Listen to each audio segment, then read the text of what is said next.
Berita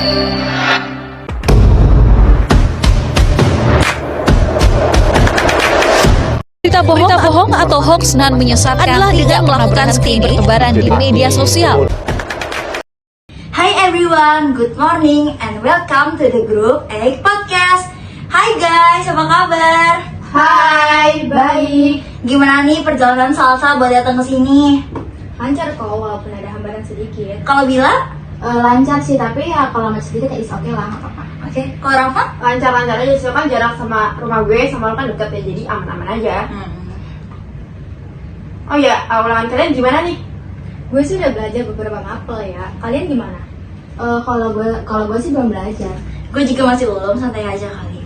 Anyway, kalian udah tahu belum sih tentang berita kebakaran di SPBU Jalan Rajiman Cakung?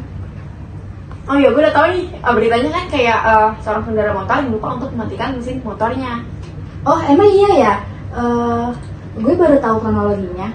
Iya Bil, udah lihat beritanya di TV dan faktanya emang kayak gitu. Itu berita emang benar-benar aktual banget sih. Bahkan saudara-saudara gue tahu. Ngomong-ngomong tentang berita yang aktual, kalian semua tuh udah pada tahu belum sih kalau sekarang tuh di internet banyak banget tersebar berita hoax. Iya sih, bener banget. Gue juga sering banget baca berita hoax di internet loh. Kok bisa sih di internet banyak banget berita hoax yang tersebar? Jadi misal berita hoax ini tersebar karena oknum-oknum yang gak bertanggung jawab, yang memuat video yang tadinya nggak benar jadi benar. Contohnya pada berita kasus Blue Energy. Oh, Blue Energy ini yang kasus berupa penemuan bahan bakar yang ditemukan oleh Joko Suparto ya? That's right, gue udah baca artikelnya dan setelah selidiki ternyata penemuan tersebut hanya memanfaatkan air sebagai penghemat bahan bakar minyak, bukan mengubah air menjadi bahan bakar. Itu seperti teknologi biru yang disebut menjadikan air sebagai bahan bakar sehingga akan menghasilkan energi murah meriah bagi kalangan masyarakat. Nah, akibatnya juga UMY ini mengalami kerugian sebesar 1,3 miliar. Itu di luar batas pemikiran gue banget loh. Dan juga berita hoax lainnya kayak makanan yang mengandung plastik dan lilin. Itu di luar batas pemikiran gue juga loh. Hah, serius? Iya serius, itu tuh berita hoax. Video percobaan untuk menaburkan serbuk minuman di atas api menyala. Terus karena serbuk tersebut terbakar, maka menimbulkan asumsi bahwa makanan atau minuman percobaan tersebut mengandung plastik atau lilin. Video itu juga banyak tersebar di berbagai kalangan masyarakat. Karena berita ini membuat masyarakat menjadi heboh. Selain itu juga bisa menimbulkan kecemasan, kebencian, dan yang lebih parahnya lagi sih berita hoax ini bisa menimbulkan permusuhan bagi masyarakat. Tapi kenapa dengan gampangnya masyarakat bisa menerima informasi yang belum tentu kebenarannya? Sepengetahuan gue, orang tuh akan lebih percaya berita hoax jika informasinya tuh sesuai dengan opini atau sikap yang dia miliki. Contohnya, misalnya suatu produk atau brand yang nggak dia sukai, itu ada berita hoaxnya, dia tuh akan lebih mudah percaya gitu loh. Bisa juga jika seseorang yang terlalu suka terhadap kelompok, produk, dan kebijakan tertentu, jika seseorang itu menerima informasi yang mereka percayai, maka keinginan untuk melakukan pengecekan kebenaran terlebih dahulu menjadi berkurang.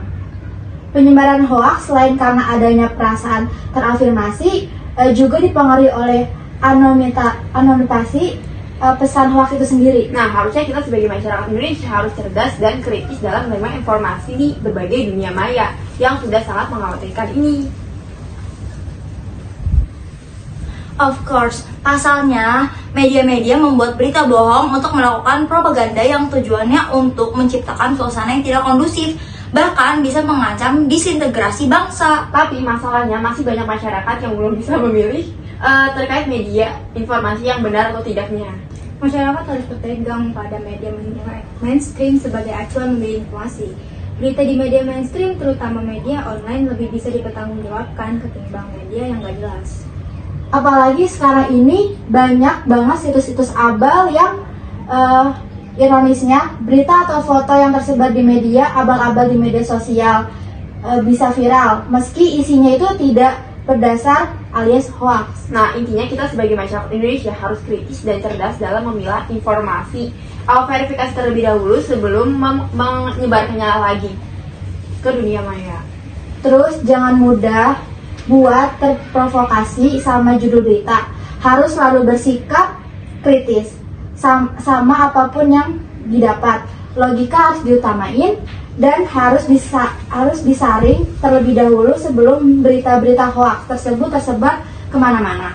Ya, bener banget. Berita hoax itu biasanya sumber dari berita itu tuh gak jelas, terus gak ada yang bisa dimintain pertanggungjawaban atau klarifikasi. Dan biasanya berita hoax itu berisi pesan sepihak, menyerang, dan gak netral atau berat sebelah. Wah, parah banget ya. Bahayanya sangat bahaya banget nih berita hoax. Ya parah banget. Tapi emang gak ada ya undang-undang yang mengatur tentang penyebaran berita hoax ini? Ada salah peraturannya, ini sebentar ya, gue baca dulu. Nah, di sini ada nih peraturan dalam pasal 28 ayat 1 tentang Undang-Undang Nomor 11 Tahun 2008, Informasi dan Transaksi Elektronik. Undang-Undang ITE melarang setiap orang dengan sengaja dan tanpa hak menyebarkan berita bohong dan menyesatkan yang mengakibatkan kerugian konsumen dalam transaksi elektronik. Dan guys, kalian tahu kalau misalkan sanksi ini bisa 6 tahun penjara dan dendanya sekitar 1 miliar rupiah. Wah, sanksinya cukup berat ya. Tapi masih ada aja ya orang nyebarin berita hoax. Iya Bel, dari sekarang kita jangan sampai termakan oleh berita hoax. Pastikan dulu kepastiannya baru percaya akan beritanya. Iya, bener banget Salsa. Aduh, waktu terus berjalan ya, nggak terasa sekarang udah mau siang aja. Makasih ya Rahma, Nabila, Salsa udah mau nyempetin buat datang bikin podcast hari ini. Mungkin sampai sini dulu ya pembicaraan kita. Thank you and see you guys.